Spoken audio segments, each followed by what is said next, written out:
Ya, alhamdulillah sejak mahasiswa saya itu gemar berinteraksi, gemar berkawan, sehingga aktivitas organisasi itu sebenarnya sejak ya sebenarnya malah sebelum mahasiswa ya, sejak kecil suka dolan ya sampai ke kuliah, berkawan, berorganisasi sampai setelah lulus melanjutkan studi S2, S3 kembali ke Fakultas Peternakan UGM. Akhirnya kawan-kawan pada nampaknya memberikan kepercayaan, entah itu sebagai Ketua Asosiasi Ahli Ilmu Nutrisi dan Pakan Indonesia 2 periode, sejak tahun 2007 sampai 2014. Demikian juga Ketua ISPI, Ikatan Sarjana Peternakan Indonesia. Kalau di kampus ya sebagai wakil dekan, kemudian menjadi dekan 2 periode.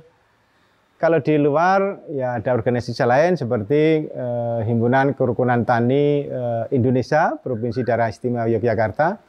Ini pun juga sebuah proses dan saya memandang kepercayaan dari masyarakat, dari kawan-kawan, dari masyarakat, dari ya banyak pihak lah. Dan kepercayaan itu memang harus kita hargai dan kita terjemahkan.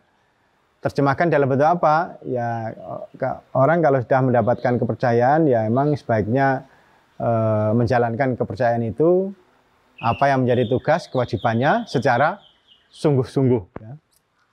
Kalau bahasa Jawanya itu ya tenanan, kalau bahasa Indonesianya sungguh-sungguh, kalau bahasa Arabnya itu jihad. Nah, sehingga orang itu kalau bersungguh-sungguh dalam segala urusan, ya insya Allah akan berhasil. Sungguh-sungguh saja belum tentu berhasil, apalagi tidak sungguh-sungguh. Dan inilah saya kira spirit untuk bersungguh-sungguh dalam segala urusan ini harus kita tanamkan kepada siapa saja. Sebagai petani harus sungguh-sungguh, pengusaha ya sungguh-sungguh, sebagai birokrat sungguh-sungguh, sebagai peneliti, sebagai akademisi. Kuncinya ini tenanan. Tenanan itu ya nek yo nek ora-ora ya itu ya, bersungguh-sungguh. Cuman kalau menggunakan bahasa Arab kan, wah kok menakutkan ya, jihad. Maksudnya jihad itu kan bersungguh-sungguh dalam segala urusan. Kalau saya mencermati, kemudian merenungkan kenapa ya ibaratnya sejak kecil sampai dewasa ini ada kawan-kawan yang mendukung, kemudian berikan kepercayaan, itu katanya ini, cuman katanya mereka, itu ada nilai-nilai, ada pesona yang ada di dalam diri seseorang itu, yang akhirnya saya terjemahkan menjadi salah satu kredo di Fakultas Peternakan UGM ketika saya sebagai dekan, untuk menginternalisasikan nilai-nilai ini kepada para mahasiswa, supaya menjadi orang yang bisa diandalkan dan dibanggakan itu karena pesona dan prestasinya. Apa pesona dan prestasinya itu? Orang yang akan meraih prestasi akan mempesona apabila memiliki nilai-nilai dasar yang itu tercermin dalam ekspresi dirinya. Apa itu? Ya, saya sebut dengan sabta pesona diri. Sabta itu 7, pesona itu akan mempesona, diri itu memang diri kita. Kalau kita mengenali, kemudian mempraktekkan, mewujudkan nilai-nilai 7 nilai ini, saya yakin akan mempesona siapa saja. Apa itu 7 nilai itu, 7 karakter itu? Yang pertama, kejujuran. Yang kedua, disiplin. Yang ketiga, tanggung jawab. Yang keempat, semangat. Yang kelima, berpikir kritis. Yang keenam, sopan santun. Dan yang ketujuh, karya nyata.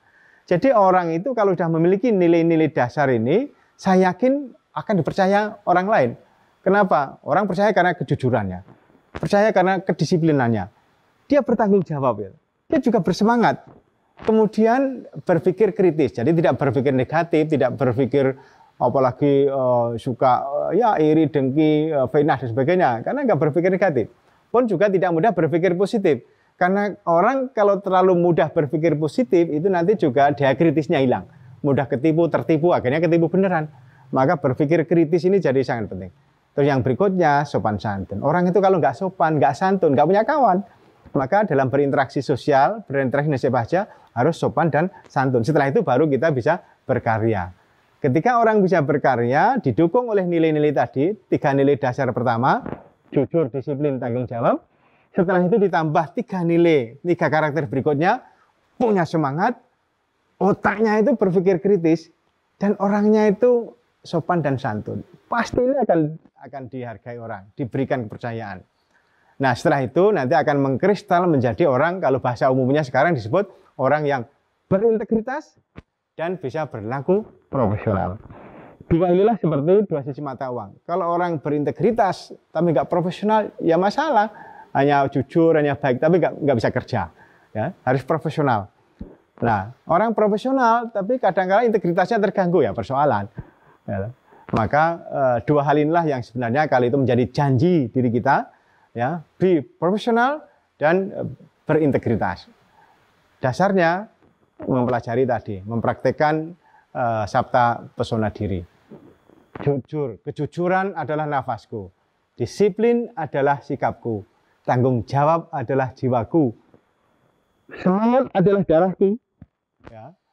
Berpikir kritis kebiasaanku karena kita orang akademis, sopan santun budayaku, karya nyata kebanggaanku. Orang boleh bangga ketika sudah punya karya nyata. Belum punya karya nyata kok bangga, itu namanya arogan. Begitu. Nah, inilah nilai-nilai dasar yang saya kira bagi generasi penerus bisa menjadi bekal, ya, supaya menjadi orang yang bisa diandalkan dan dibanggakan karena pesona dan prestasinya. Saya mencoba mengembangkan spirit serta semangat dan juga wujud nyata sebagai seorang akademisi yang tidak hanya mengajar tetapi juga meneliti dan juga mengabdi. Apalagi kebetulan karena memang sejak kecil saya berasal dari orang kampung, orang desa yang sering berinteraksi dengan berbagai keterbatasan masyarakat desa, ya. Oleh karena itu saya bersyukur mendapatkan kesempatan bisa studi lanjut, kemudian sampai jenjang yang katakanlah dapat dianggap maksimal lah, ya, sampai sebagai guru besar. Nah, nggak cukup seorang guru besar hanya mikir, kemudian bergagasan, harus sampai, ini pendapat saya loh ya, bisa saja salah, harus sampai pada tataran real yang bisa diimplementasikan, bisa dipraktikkan. Itulah yang melatar belakangi kenapa di tempat ini yang saya sebut dengan bengkel sapi, ya, Kalijeruk, Ngemplak, Sleman, yang sebenarnya adalah sebagai research station, sebenarnya stasiun riset, ya, karena hobi saya itu juga meneliti, mengkaji, setelah itu mungkin kalau sudah siap komersialisasi, hilirisasi, sehingga orang bisa memanfaatkan hasil-hasil riset itu. Ini sebenarnya terkait dengan ketika tahun 2009 sampai 2011, sebelum Undang-Undang Pangan itu disahkan, kami itu di UGM mengumpulkan beberapa orang yang peduli terkait dengan pangan. Kita bikin serial diskusi tentang pangan, tentang kedaulatan pangan, kemandirian pangan, ketahanan pangan. Dari situlah, ya, karena waktu itu saya mewacanakan, kita ini sebenarnya sudah tahu apa masalahnya, apa solusinya, tapi kita itu tidak sungguh-sungguh, tidak tenanan dalam bahasanya Jawanya tadi.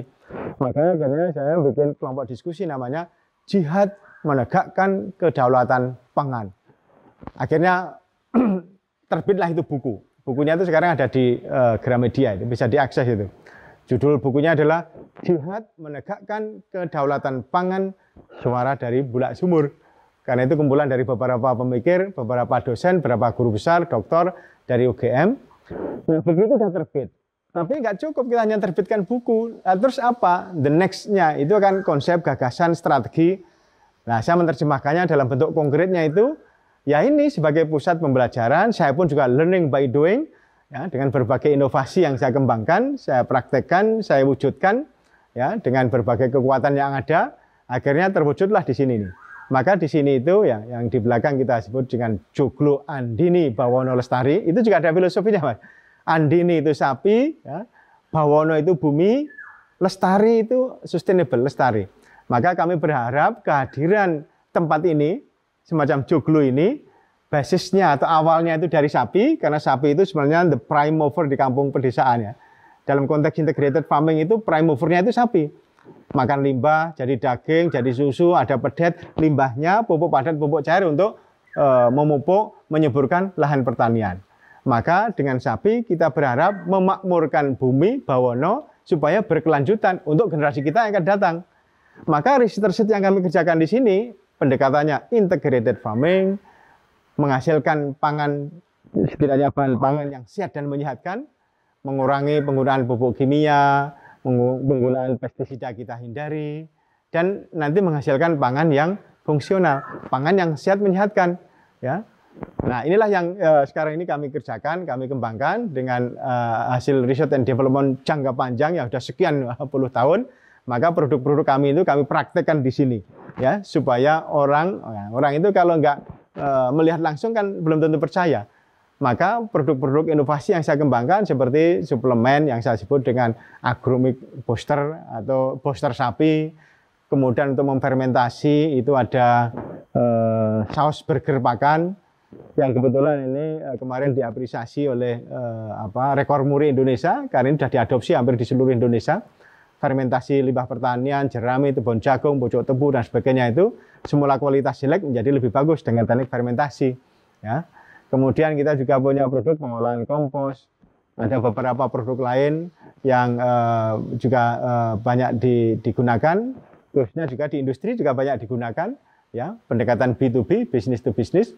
Nah, beberapa tahun terakhir ini karena kita ingin menerjemahkan kedaulatan pangan itu tidak hanya pangan berdaulat, tapi juga pangan bermartabat.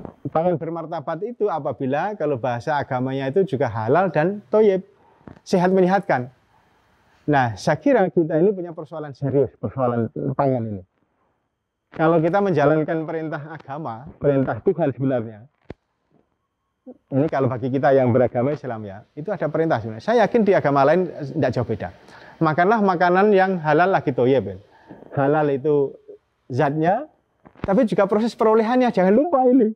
Ya, makanya saya kampanye di mana-mana, termasuk Sabta Pesona Diri yang pertama tadi kejujuran ya. Makanan halal, tapi kalau proses perolehannya tidak halal, jadi haram. Ya. Apalagi sampai yang lain-lain itu. Sebenarnya kalau pendidikan ini kita sukses ya, mulailah dari makanan, makanannya itu halal, itu mungkin korupsi akan sangat berkurang. Kenapa? Kita tidak memakan yang bukan hak kita. Ya, meskipun makan itu halal, contoh nasi, ya, daging apa sebagainya, kalau itu semuanya halal. Air minum halal. Tapi kalau kita ngambil dari punya orang, ngambil itu, maka ini salah satu perjuangan gerakan anti korupsi itu salah satunya lewat pangan. Saya ingin mengajak para generasi penerus mulailah dari diri kita, dari pangan. Kalau itu bukan hak kita, jangan ambil. Apalagi kita makan, itu nanti jadi sesuatu yang nggak sehat. Karena itu pasti itu janji Tuhan akan. Kemudian thoyyib, thoyyib itu sehat menyehatkan ya. Misalnya sekarang ini sudah jadi gerakan umum tanpa antibiotika, tanpa kimia, tanpa pestisida. Itu karena ini konteksnya ini. Ya, itu terinspirasi dari itulah makanya saya sangat kencang dan bersemangat menjalankan salah satu perintah Tuhan dari agama yang saya yakini, tidak hanya disuruh berbaik hati, sholat, sedekah, zakat, haji dan sebagainya. Itu ada salah satu perintah yang kebetulan bidang ilmunya kok saya dekat dengan itu. Makanan halal dan thoyyib itu saya terjemahkan secara komprehensif, komplit, termasuk produk-produk peternakan. Daging, telur, susu, bahkan madu ini sudah saya masukkan ke salah satu program. Karena ini semua ini adalah makanan yang spesial, yang istimewa ini. Makanya orientasinya ke thoyyib kalau bahasa agamanya, kalau bahasa umumnya ya sehat menyehatkan. Bebas residu kimia, bebas residu antibiotika, bebas residu logam berat misalnya, bakteri dan sebagainya. Berarti kan nanti baik bagi kesehatan kita. Itulah yang arahnya nanti pangan fungsional. Jadi kita menyediakan mulai dari karena bidang ilmu saya itu teknologi pakan, food supplement, from food supplement to food supplement, and then healthy people. Jadi mulai dari suplemen yang sehat, kita budidayakan di peternakan, ada sapi, kambing, domba, ayam, kalau dilihat di sini ya. Tapi juga ada tanaman-tanaman seperti ini, ada tanaman cikori, ada tanaman rumput, breeding rumput, ya, ada pupuk juga. Nah, nanti ini dalam rangka produksi yang optimal, termasuk domba, sapi perah, sapi potong. Kemudian produknya nanti insya Allah toyib tadi. Kalau toyib berarti mengkonsumsi ini orang sehat dan menyehatkan. Nah, goal akhirnya apa? Goal akhirnya adalah orang tidak takut makan produk-produk peternakan karena terbukti sehat menyehatkan. Produk-produk yang saya teliti termasuk ayam bahagia, yang saya beri nama telur ayam bahagia, itu dalam rangka bagaimana proses produksinya, menggunakan bahan-bahan apa yang menghindari penggunaan bahan-bahan kimia termasuk antibiotika, memperhatikan kesejahteraan ternaknya. Sekarang tuntutan animal welfare juga begitu kuat. Produknya menjadi telur yang memang berkualitas, telurnya fungsional. Maka saya beri nama telur ayam bahagia. Ini penelitian lebih dari 5 tahun ini. Nah, saya berharap telur ini saat ini sudah mulai banyak dirasakan manfaatnya. Memang ada cara-cara khusus. Ya, memang untuk riset ini butuh waktu lama. Itulah tugas peneliti, tugas akademisi, melakukan kegiatan yang bersungguh-sungguh. Atau mungkin bahasa yang agak ini mungkin adalah jihadnya akademisi, yaitu bersungguh-sungguh dalam melakukan kajian pemikiran, penelitian, setelah itu kita ajarkan dan kita abdikan, diseminasikan kepada masyarakat umum atau masyarakat bisnis. Itulah kenapa di tempat ini juga banyak pelaku-pelaku usaha yang berminat untuk mengembangkan usahanya, ada yang mau diskusi, ada konsultasi, dan sebagainya. Nah, ini adalah wujud nyata dari konsep-konsep yang kami pikirkan tadi, kedaulatan pangan, wujudnya ya kayak begini nih. Apalagi konteks di Jawa. Jawa lahan sempit. Maka bagaimana memanfaatkan lahan yang sempit ini secara optimal, termasuk konsep-konsep integrated farming dan urban farming. Maka di sini kalau dilihat ada ikan, ya, ada sayur-sayuran, ada buah-buahan, ya, ada tanaman penghasil misalnya seperti beras, ada singkong, semua kayak gitu. Ada buah-buahan, termasuk pisang, ada jambu, macam-macam kita tanam ini. Ini juga dalam rangka pelajaran sebenarnya ini. Nanti kalau udah oke, bagus, silakan diadopsi. Nanti kami sampaikan. Ini loh, kalau mau lihat contoh ini caranya begini. Misalnya breeding domba, ya, breeding sapi. Termasuk breeding sapi ini kenapa kami mengembangkan hampir 7 tahun terakhir ini sapi gama. Ya, sapi gama itu 3 composite breed, Brahman, Wagyu, Belgian Blue.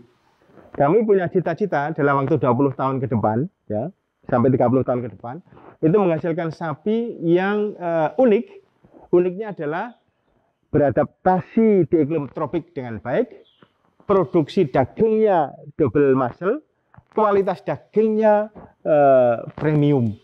Ini berasal dari kualitas daging premium itu dari darah Wagyu. Double muscle, produksi daging lebih banyak dari Belgian Blue. Adaptif tropik dari sapi Brahman. Inilah sapi gama yang sedang kami kembangkan. Nanti sapi gama ini bisa menjadi salah satu model, ya. Potong sapi 1 ekor, dapat daging sapi yang kualitasnya premium. Maka sapi gama itu juga saya plesetkan sapi gagah dan maco. Nanti bisa dilihat lah, ini sapi-sapi. Sekarang sudah mulai cukup banyak. Ini salah satu karya kita untuk mendukung, karena sebagai akademisi ya harus mulai memikirkan, menggagas, mengimplementasikan, melakukan research and development sampai mewujudkannya. Kalau sudah siap, sudah jadi, biar diadopsi oleh baik masyarakat maupun pelaku bisnis. Salah satunya itu sapi gama. Demikian juga ada cikori, ada rumput. Ini kita juga masih banyak lagi pola-pola yang perlu kita lakukan penelitian, melibatkan mahasiswa. Untungnya dosen itu karena ada mahasiswa S1, S2, S3. Termasuk telur ayam bahagia ini atau cage free, bebas kandang baterai, itu kita sedang ada 2 mahasiswa program doktor itu untuk meneliti lebih lanjut apa tuh kelebihan dan sebagainya. Jadi demikian, dan saya berharap keberadaan kompleks ini, saya sebut kompleks karena ini ya kebetulan ya agak lumayan luas lah. ya mungkin nggak luas ya, tapi mungkin cukup untuk tempat belajar sebagai research station, research and development. But developmentnya apa? Business development. Ya, jadi pengembangan bisnis termasuk di dalamnya. Oleh karena saya banyak berkunjung, berinteraksi dengan para petani peternak di lapangan, di pedesaan, itu kami menemukan bahwa mereka itu sebenarnya haus informasi, haus teknologi. Oleh karena itu, saya menerjemahkan, loh kalau demikian perguruan tinggi semacam UGM seperti Fakultas Peternakan, pusatnya pengetahuan, maka ilmu pengetahuan dan teknologi ini perlu kita diseminasikan kepada masyarakat, kepada petani, kepada peternak. Nah, ketika saya menjadi dekan, program inilah saya kembangkan yang namanya program Bagimu Petani, Kami Mengabdi, semacam kuliah tapi gratis. Ada kurikulumnya. Orang daftar, datang 14 kali pertemuan, seperti mahasiswa persis ini, kuliah ini. Waktu itu kita selenggarakan setiap hari Jumat. Kenapa hari Jumat? Kita ambil Jumat siang karena Sabtunya kan libur. Ya. Itu sekarang totalnya mungkin di Fakultas Peternakan lebih dari 6.000 orang yang sudah terlibat. Saya kira mungkin bahkan lebih ya. Ketika saya tahun lalu itu kumulatif ada 6.000 orang. Nah setelah itu mereka kan pengen melanjutkan, pengen tanya lagi, silakan diskusi, silakan diskusi. Akhirnya ada yang berusaha jadi peternak, pelihara sapi, pelihara domba, tanam rumput, ada pengolahan dan sebagainya.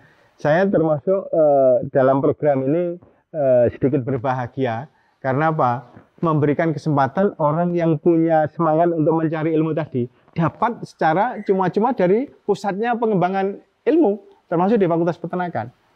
Nah, setelah saya selesai dekan, saya lanjutkan karena saya selaku ketua Himpunan Kerukunan Tani Daerah Istimewa Yogyakarta, tempat ini sekaligus kami dedikasikan ya.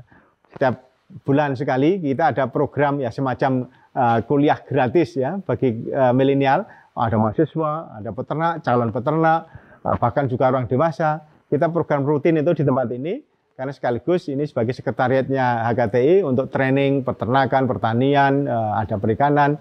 Kita sampaikan sekaligus untuk titik temu. Ini bisa menjadi hub juga ini.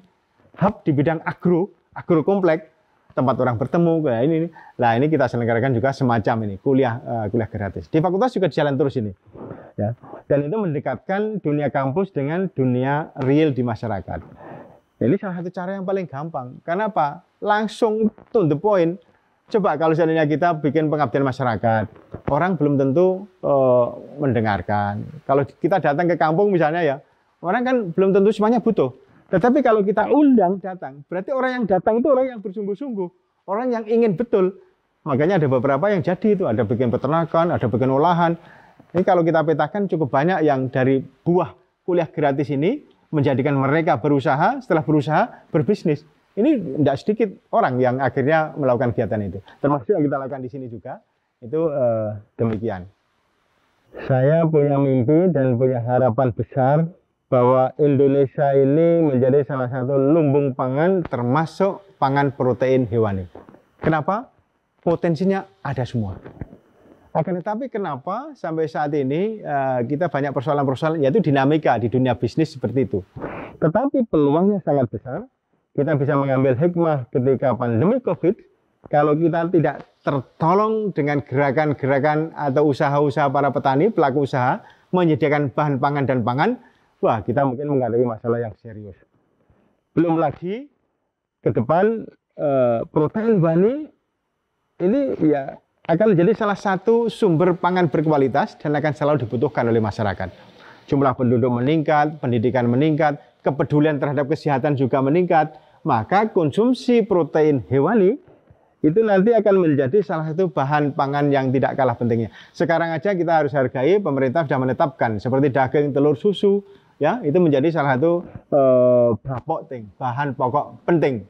Jadi pemerintah sudah menetapkan bahan pangan protein seperti daging, telur, susu menjadi bahan pokok penting. Artinya apa? Artinya ini peluang usaha bagi siapa saja. Nah, bagi generasi penerus, bagi generasi yang akan datang, kalau tidak melibatkan diri, tidak masuk di sektor ini, nanti akan diisi oleh orang lain, warga lain, bahkan bangsa lain. Kalau ini masuk, berarti kita hanya jadi penonton nanti. Apalagi jumlah penduduk kita ini banyak, 270 juta. Nanti menjadi 300 sekian tahun lagi 300 juta. Artinya pasar itu sudah ada. Tinggal bagaimana kita mengisinya. Untuk mengisi itu tentu dengan cara-cara yang tidak konvensional. Bagaimana meningkatkan efisiensi, produktivitas, pengelolaan profesional, produk-produknya pun juga sesuai dengan selera pasar, mungkin mengembangkan niche market, ya, pasar umum, dan sebagainya. Inilah yang saya berharap, termasuk di Fakultas Peternakan UGM waktu itu kami mengembangkan model kurikulum berwawasan kewirausahaan. Bahkan kami mengembangkan yang namanya akademi work-based academy, akademi belajar bekerja. Jadi para lulusan itu kita belajar bekerja, belajar berwirausaha. Para mahasiswa pun juga gitu, kita dorong belajar untuk berwirausaha dengan nilai-nilai spirit yang saya katakan tadi. Sabta pesona diri itu sebenarnya spirit belajar wirausaha sebenarnya itu. Nah, kalau ini para generasi penerus memahami ada peluang, potensi sumber daya alam kita juga cukup, maka kita akan menjadi tuan rumah di negeri sendiri. Meskipun tidak 100% kita bisa, karena ada hubungan antar bangsa, antar negara itu pasti sebuah keniscayaan, saling tergantung, saling mengisi. Tapi spirit untuk mandiri, spirit untuk kita bisa berdaulat, itu harus kita tanamkan dengan memanfaatkan segala resources yang ada, termasuk pengembangan dunia peternakan, mengadopsi teknologi, ya, pengelolaan secara profesional, mengembangkan pasar yang targeted, ya, fokus, tidak hanya dalam negeri, tapi mungkin juga pasar ekspor. Nah, ini kuncinya semua ada di SDM. SDM dari para sarjana, termasuk generasi milenial yang berpendidikan, ini kalau mau, wah luar biasa nih. Saya aja sebenarnya ini juga belajar menjadi pelaku usaha UKM. UKM itu usaha kecil mungil. Ya, dari kecil dulu lah. Bagaimana kita akan besar kalau nggak dimulai dulu. Dari kecil nanti membesar, ya kita besarkan dan sebagainya. Ini peluangnya besar sekali. Apalagi peternakan ya. Kalau kita bicara protein hewani dari telur saja, telurnya sudah banyak sekali ini. Ya, dari ayam player, ayam kampung, dari itik, dari puyuh, telur-telur yang lain. Ya. Kalau daging unggas itu bisa macam-macam juga. Ada ayam kampung, ayam cross, ayam broiler. Ya. Kemudian daging merah bisa dari sapi, dari kerbau, dari kambing, dari domba, dari yang lain-lain juga masih banyak. Ini banyak sekali peluangnya ini. Saya sering mengilustrasikan begini. Ke depan lahan semakin sempit, maka barang siapa yang bisa memanfaatkan lahan sempit tetapi produktif, itu kira-kira, mohon maaf kalau saya bilang kira-kira usaha peternakan yang bisa. Saya memberikan contoh. Ada lahan 1.500 meter, ya toh. Sekarang ini orang beternak ayam bertingkat karena lahannya sempit. Tingkat 2, tingkat 3, bahkan ada tingkat 4. Mungkin ke depan bisa tingkat 5 mungkin, seperti hotel ya. Lahan hanya 1.500, satu dek dengan ukuran katakanlah sekarang ini 14.110 meter misalnya. Bisa muat 20 sampai 25.000 ekor. Berarti kalau 3 tingkat 75.000 ekor. 75.000 ekor setahun bisa panen 7 kali. Itu kalau dihitung-hitung ya, itu setahun itu bisa memutar duit 7 sampai 8 miliar per satuan luas. Ya, sekarang pertanyaan saya, ada enggak lahan dibudidayakan, dimanfaatkan, ini dalam konteks agro ya, menghasilkan putaran uang setahun 7 sampai 8 miliar. Mana ada? Pun itu lahan-lahan yang marginal, tidak harus lahan subur. Mana ada? Nah, ke depan itu akan ke sana. Itu baru bicara bisa jadi nanti sapi. Sekarang kita punya tantangan sapi perah, sapi potong dengan PMK dan sebagainya. Kita harus mulai memikirkan bagaimana sistem produksi ternak ini yang clean, biosecurity ketat, sehingga ancaman tantangan penyakit menular seperti PMK kita juga akan hidup bersama, tetapi tetap survive. Ini kan butuh orang, butuh pengetahuan, butuh teknologi. Maka mengawinkan antara orang yang profesional dengan pengembang teknologi ini harus bergandengan tangan. Nanti tugas pemerintah itu memfasilitasi, mendukung, mendorong dengan regulasi-regulasi yang kondusif supaya anak-anak muda ini ya bisa berkreasi ya nanti difasilitasi dengan berbagai model ekosistemnya dikuatkan, daya dukung misalnya kepastian hukum, kemudian financial engineeringnya, support modalnya misalnya, kemudian juga pasarnya, IT-nya, dan masih banyak lagi, termasuk pendidikan-pendidikan kepada SDM-nya. Nah ini kalau kita bersinergi, bergandengan tangan, ya sesuai dengan potensi masing-masing, saya kok yakin, optimis, ke depan Indonesia ini di tangan generasi milenial yang sungguh-sungguh ya, kuncinya tadi ya, harus tenanan, pokoknya jadi wongnya ojo leda-lede ya, pokoknya tenanan, yo ora-ora, wes dianggap orang nggak genah ya nggak apa-apa, tapi wongnya tenanan. Ya. Kalau bersungguh-sungguh, insya Allah akan jadi. Sungguh-sungguh saja belum tentu sukses, apalagi tidak sungguh-sungguh. Maka jadilah orang yang bersungguh-sungguh dalam segala urusan. Sing tenanan pokoknya. Ini pesannya Simbah-Simbah dulu kita. Le, sing tenanan ya le. Saya ingat Simbah saya itu pesan gini, sama dua pesan Simbah-Simbah saya itu. Malah nggak disuruh belajar. Kau sing belajar yang rajin ya le. Enggak. Le, sing hati-hati ya. Yang kedua, sing tenanan ya le. Itu yang termasuk yang saya pegang pesan simbah-simbah saya. Orang tua dan simbah-simbah saya itu kalau pesan ke saya, sing hati-hati ya le. Yang kedua, sing tenanan. Hati-hati itu artinya soft skill ya. Orang kalau sembarangan melakukan ini, kalau nggak akan melukai orang, buat kegiatan-kegiatan yang bahkan merugikan. Hati-hati tadi sabta pesona diri. Tenanan, profesional. Ngomongnya hati-hati, lakunya juga nggak sembarangan. Itu hati-hati. Itu pesan yang luar biasa, yang dalam itu. Nah, saya mencoba menerjemahkan pesan simbah-simbah yang sederhana, hanya dua kata, hati-hati dan tenanan. Kalau bahasa profesionalnya ini, di zaman modern ini, ya tadi ada sabta pesona diri, berintegritas lah, profesional lah. Itu sebenarnya pesan nenek moyang kita semua.